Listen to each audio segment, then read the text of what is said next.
Assalamualaikum warahmatullahi wabarakatuh. Saya Erna Maulija akan membacakan atau menjelaskan tentang makalah saya yang berjudul tentang memahami kandungan surah Al-Quraisy. Jadi dalam arti surah Al-Quraisy ini yang pertama yaitu yang artinya karena kebiasaan orang-orang Quraisy, yang kedua yaitu pada ayat kedua yaitu kebiasaan mereka berpergian pada musim dingin dan musim panas. Pada ayat ketiga terjemahannya itu maka hendaklah mereka menyembah harap pemilik rumah ini atau Ka'bah, dan pada ayat keempat yaitu yang telah memberikan makanan kepada mereka untuk menghilangkan rasa lapar dan mengamankan mereka dari ketakutan. Jadi surah Quraisy ini yaitu surah yang ke-106 di dalam Al-Quran, dan surah ini termasuk ke dalam surat Makkiyah, yaitu turunnya di kota Mekah. Jadi secara garis besar surah Al-Quraisy ini menjelaskan tentang kenikmatan Allah yang sangat besar yang dianugerahkan kepada suku Quraisy. Allah telah menyatukan mereka dalam kasrah atau kasih sayang yang kuat, dan Allah juga memberikan mereka kemudahan dalam melakukan perniagaan atau perdagangan sehingga mereka dapat leluasa melakukan perdagangan ke wilayah lain.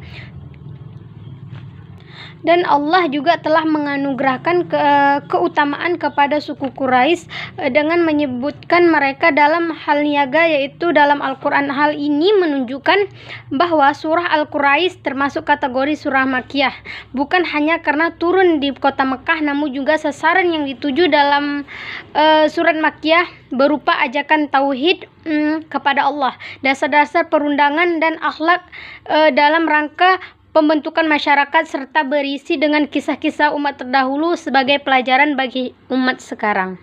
Selanjutnya yang B yaitu memahami asbabun nuzul atau sebab turunnya surah Al-Quraisy. Jadi pada surah Al-Quraisy ini sebab asbabun nuzulnya yaitu Rasulullah bersabda itu Allah telah melebihi kaum Quraisy dengan 7 perkara.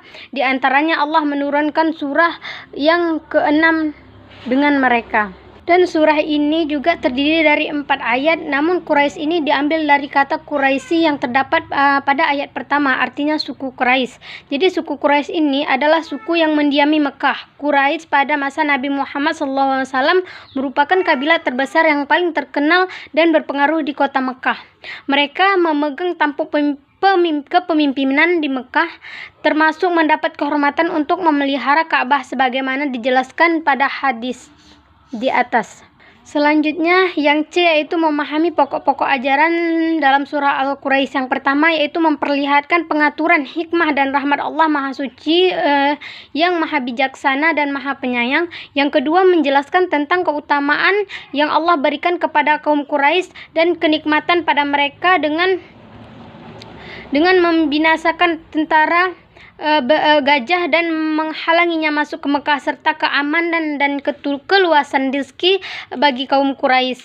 Semua nikmat itu menuntun mereka itu untuk bersyukur kepada Allah sang pemberi nikmat, yaitu Allah. Yang ketiga kewajiban beribadah kepada Allah saja dan meninggalkan ibadah kepada selainnya.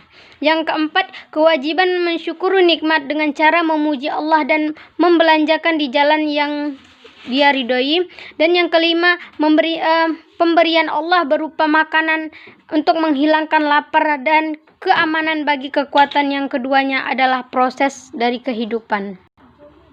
Selanjutnya yang D yaitu memahami idgham bi gunnah dan idgham bila gunnah pada surah Al-Quraisy. Jadi idgham ini adalah campuran antara 2 huruf dalam 1 huruf idgham terbagi 2, yaitu ada idgham bi gunnah dan idgham bila gunnah.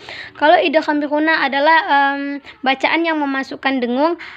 Kalau idgham bila gunnah yaitu bacaan yang tanpa memasukkan dengung. Adapun bacaan idgham bi gunnah dan idgham bila gunnah terdapat dalam surah Quraisy, yaitu pada ayat li'ila fi Quraisy, yaitu dibaca tiada berdengung. Dan satu lagi yaitu sekian presentasi dari saya, lebih dan kurang saya mohon maaf. Assalamualaikum warahmatullahi wabarakatuh.